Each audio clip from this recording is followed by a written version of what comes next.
wituka aba bantu uri muri place yabo ugakanda record. It's crazy. Ni maji, ni ibintu utarota no mu bwenge. I'm trying to advise you as a brother, muri career, as a young brother. Don't do that. It's not good. Don't do that. Birasa nabi. And again, you come back, you record, ugiye gukora showbiz. Bihindura iki se? Wirwana. Gusa neza. Uri muto. Cyangwa ugiro gwizamana. None ukora episode nyinshi. Kuri kina abantu bagukundiye wari episode nyinshi. Nkamuvugaho yuko asigaye yarabaye mwinshi cyane hafi ya Coach Gael, nkamuvugaho ko asigaye yarasubiye inyuma mu bijyanye no kwandariza, nkamuvugaho ko abantu batakimukunda ngamere bijyanye nuko wenda asigaye sport ayiha umwanya muke. Rero niba bitaramushimishije ntabwo yarakwiye kuza rwana. Reba nka Sabe kuba ashaka nko kumfata ukuboko ngira inama, cyangwa se nka David Bayingana nje muri domaine. Reba nka Bayingana kuba ari kunyegera ngira inama, ari Bayingana ari grand frère, anduta mu myaka, anduta mu mafaranga, anduta muri kariyeri, anduta muri connection, anduta mu bintu byose. Reba kuba Bayingana yabantu kunya approachinga ngo amfashe. None nge nkashaka kubikoresha nka showbiz ngo ndangize izina rya Bayingana. Ntabwo naryangiza style. Reba nka Sabe kuba yaramfashije kuriya, none nkabikoresha nkabitaninga against him, nkamuhimbira ibintu, nkamutuka ibintu, nkamuvuga nabi, nkamuhindanya, none ngo biraza ngo gutuma ngo abantu ngo banga Sabe. Ntago abantu bakwanga Sabe, ntibibaho. Ntibamwangira kuko nabivuze. Ibyo byitwa showbiz. Buriya mu Rwanda bigira amasaha atari munsi ya 72. Nta kintu cya kirenza 72 iminsi. Ariko muzi ikintu kibaho, umuntu asubira mu mwanya we nta gihinduka. Ibyo niko biteye kwisi. Ubu ngiye ngakora episode zo gutuka Sabe cyangwa zo gutuka wenda Bayingana, bazajye njyewe nkibaraguza ngatuka Bayingana, namutuka iminsi ngahise. Umuntu aza akavuga ngo Rugaju ngo yangire nabi yaranyishe. Ubwo niba hari amafata ko nakwica umuntu, ubwo biba ari byo. Niba hari abazi ngo Rugaju agira umutima mwiza, ubwo nuko nyine bamaze kubifata, ntacyo nabihindura. Nabazi ko Rugaju ari umuntu ushobora kureba umuntu akavuga ati uyu muntu ni petit frère reka mugira inama, nabwo ubwo hari ababizi gutyo. Bivuga ngo umuranzi munzi nyine uko nguko munzi, ntacyo nabihindura ibyo ngibyo. Uko munzi niko munzi nyine. Uwandika yandika ibyo ashaka. Hari principe ebyiri mu buzima zo kwiga no kugenderaho.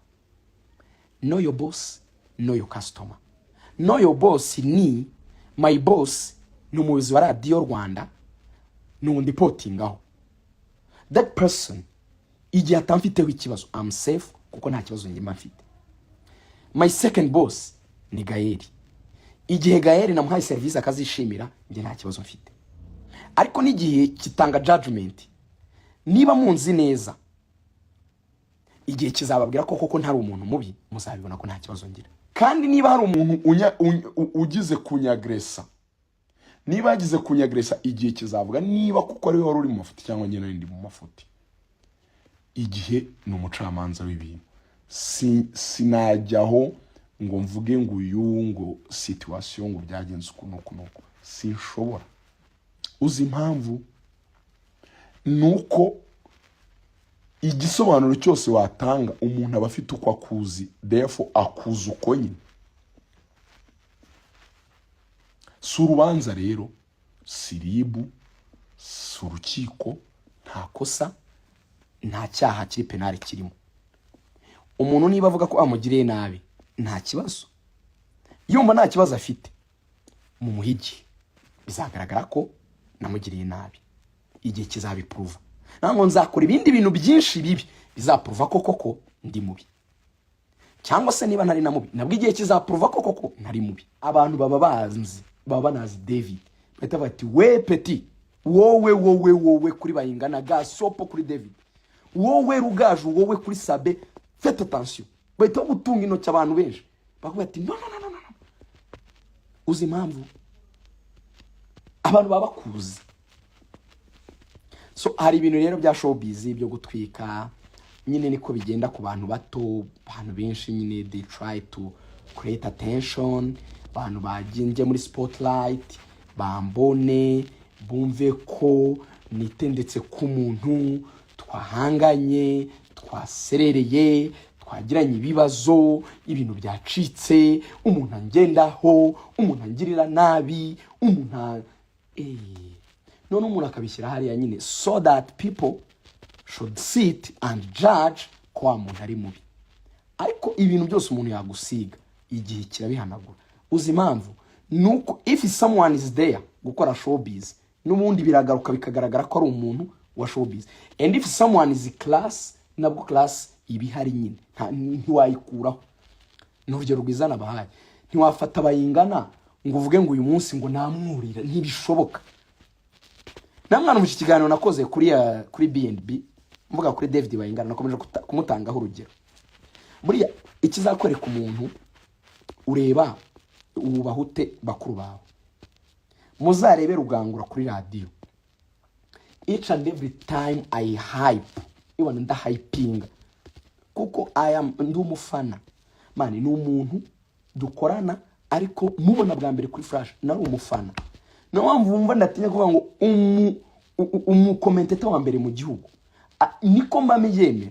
Uzi impamvu nawe arabizi ko nuko mbifata, bivuga ngo indabyoze arazifite. Ejo bundi kwa gatanu yahawe igihembo cy'umunyamakuru mwiza wa sport muri Radio Rwanda.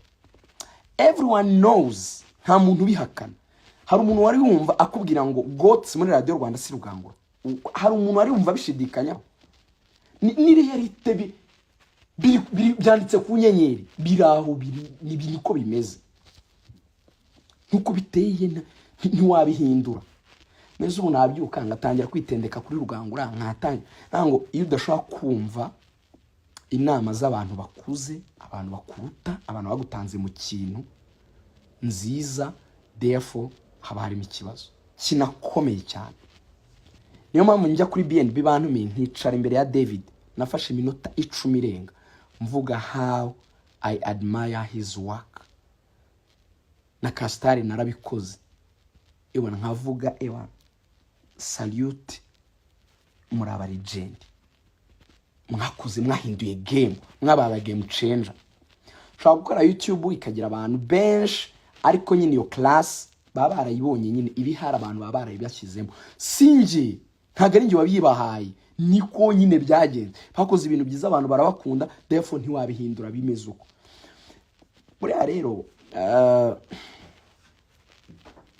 mujye mugerageza nyine kumenya, murebe mushungure bigenda gute, umuntu ninde, class ni urwego rwe n'uruhe, akeneye iki, yafashwe iki, byagenda bite.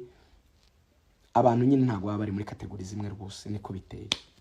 Mfite ba grand frère nubaha banduta muri kariyeri, pata nk'ikitegererezo ndeberaho, ndeba move bagiye bakora kugira ngo basucceedinge, baba bagabo, bareke gukora showbiz ahubwo baba bagabo, banafata ubumenyi bafite Imana yabahaye babumonetize bubyara amafaranga.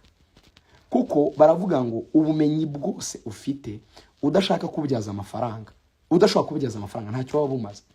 Ibaze kuzasaza abana bawe bumva ngo papa ngo ari umuhitinzi ariko nta mafaranga yabikuyemo, nta nzu wubatse i Kigali, nta modoka nziza wagize, nta mafaranga nyine watunze ngo abana bawe baze nyine bini healthing ubuzima bwiza, nyine abana bawe bakabaho gusa ngo papa ngo yari umutwitsi tu, nase bimaze iki.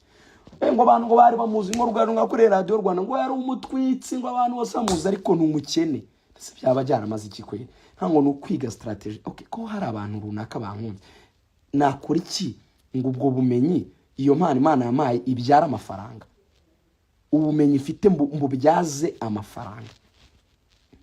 Iyo phase rero nje niho ndi kurebera nyine kuri abo grand frère bagiye gute muri kariyeri kugira ngo bakomeze kuba on top kandi babone n'amafaranga muri kariyeri.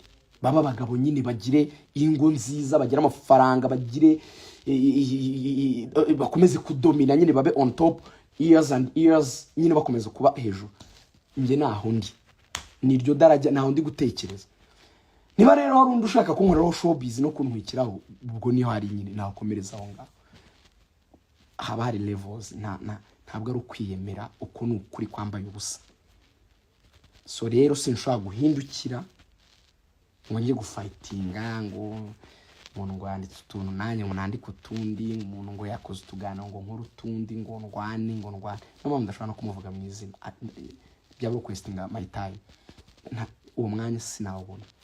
So mujye mushungura ibintu mubona n'ibyo mwumva mu birebe nyine mumenye niki kirimo. Niko bimeze mu buzima buriya. Umuntu uzi ko ari igihe nkora analize kuri Rayon Sport ntishimisha umurere bro, akanyandikira message ababaye kabisa, Rugaju ntabwo wavuze rero yacu neza, watuvuze nabi, ababaye. Ariko niba nkunda neje zongera yumve radio nibucya yumve mvuze ikintu kiza kuri Rayon Sport nyine cyabaye, abatambo Rugaju rero ntabwo yangariye, ahubwo icyari ryari uyu munsi ntabwo byari bimeze neza, yakoze akazi ke nyine avuga ko bitameze neza, uyu munsi bimeze neza avuze ko bimeze neza. Nuko bigenda. Ntango umuntu nta gukunda by'amasaha, nta muntu nagakundwa kubera showbiz, ntabwo umuntu nyine akundwa ngo na professeur ngo agasituation. Umuntu yubaka igikundiro for a long time. Niyo mpamvu bavuga ngo aba bayingana nyine, niyo mpamvu aba bari abantu banini, niyo mpamvu bavuga ngo urumukunze 10 years. Uzi impamvu se ni ikintu wubaka ukacyubakana ubwenge, ntago wubaka utuntu ngo njambuye akantu ngiye gutwika. You are burning in the, hari ibintu ukora uri gutwika bikarangira uri kwitwika. And be cautious iyo umuntu yagutanze mu kintu, ujye ukitondera cyane, ni kosa. Mujye munareba no mu pastor no mu biki, ntango iyo umuntu yasutsweho amavuta mbere yawe mu kintu akaba afite popularité, akaba afite abantu baramukunze kukurusha, when you try to fight him nta cyaha afite imbere y'Imana, birangira ari wowe bigarutse. Ntabwo bigaruka kuri wa muntu, niko bigenda iteka. Muzabicunge nango igihe cyose ibintu byagenda nabi byaguturutseho,